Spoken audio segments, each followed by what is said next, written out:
Hi quilters, I'm Pam Hiller, AccuQuilt's cutting expert. And I'm Erica Botka, corporate marketing specialist. And we are having a square dancing party. We are, because Erica, for me, large squares have always been so difficult and time consuming to cut with a rotary cutter and a ruler.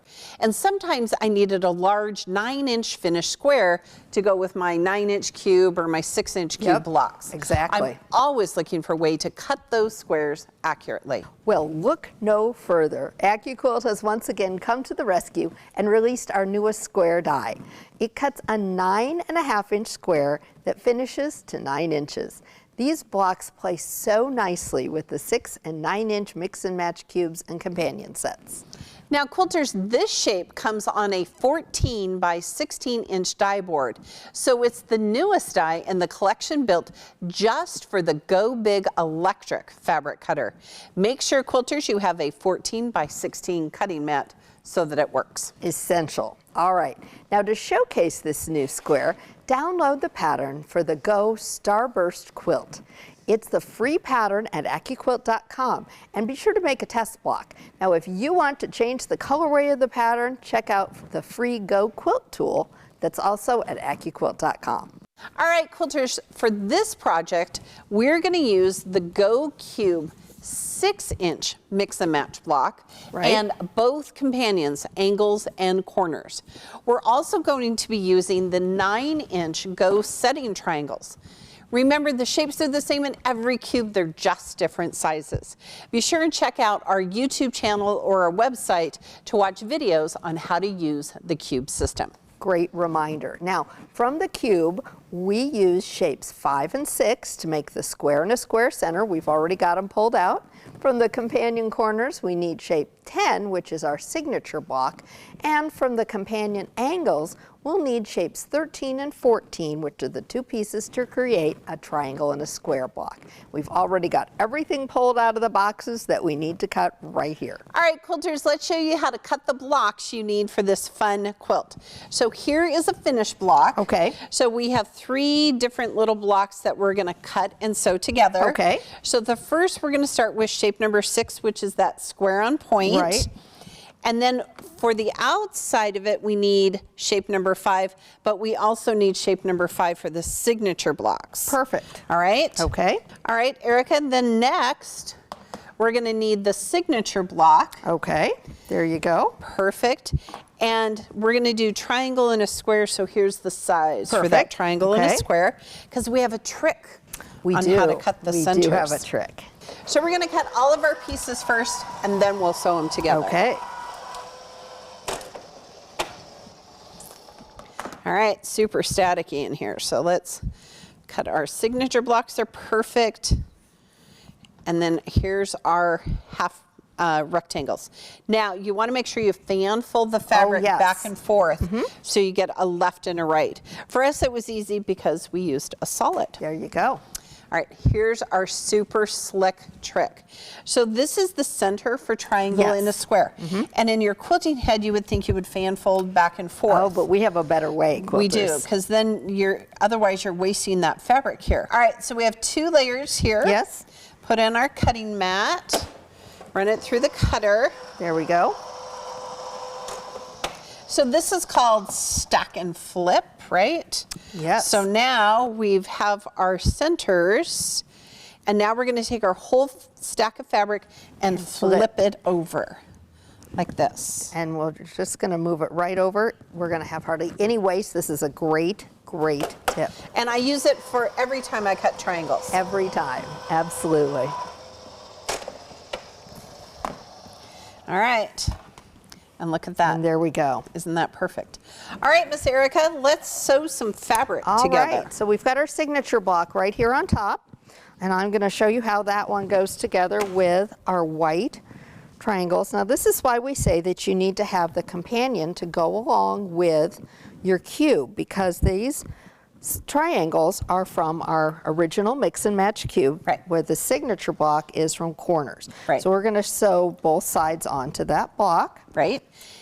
And I'm actually going to give you the other shape so you can do a little chain piecing, All right, Erica. I can do that. All right, so now we're going to show you how to do this triangle in a square. we're gonna run right here. We've cut off the dog ears. Yes. So from here to here is a perfect 1/4 inch seam. All right. All right, I'll give you that.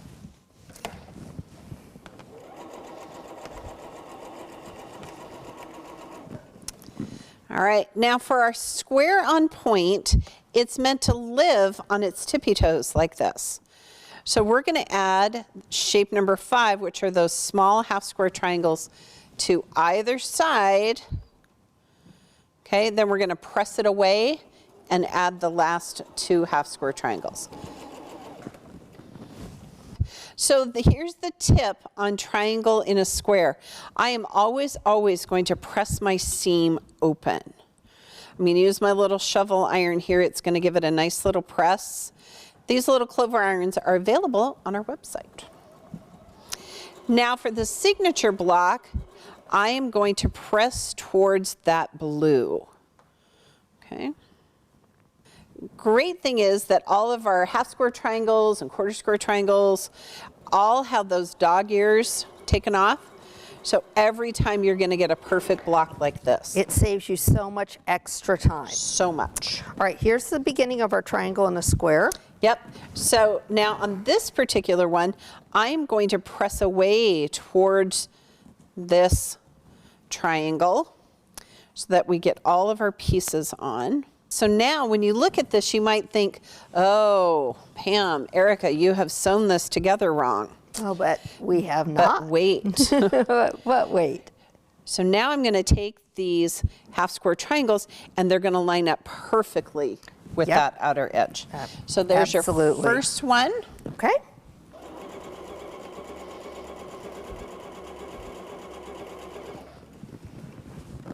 So here's the outer one we've already done. Okay.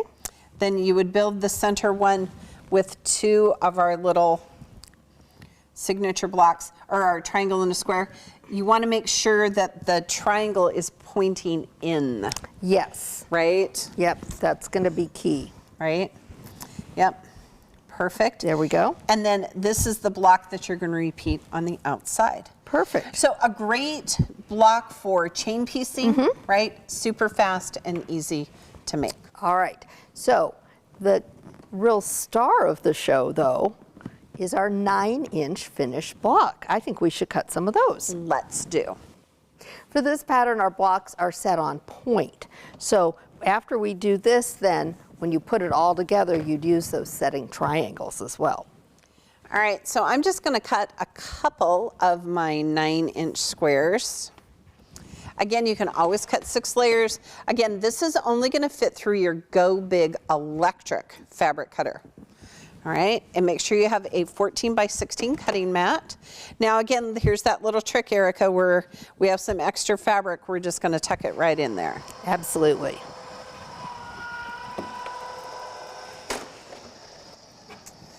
All right, I've never cut squares so fast or more accurately.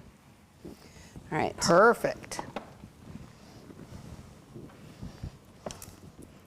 And these solid squares are going to set off this block so nicely. Right. All right, quilters, this pattern also uses sashing, which is right here.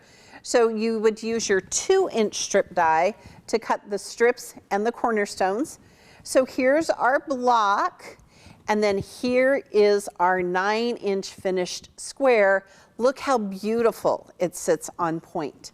And then these shapes here on the edge are from the setting triangles. It's just lovely. I just love the idea of turning blocks on point. I do too. I do too. And it's so easy with the dies.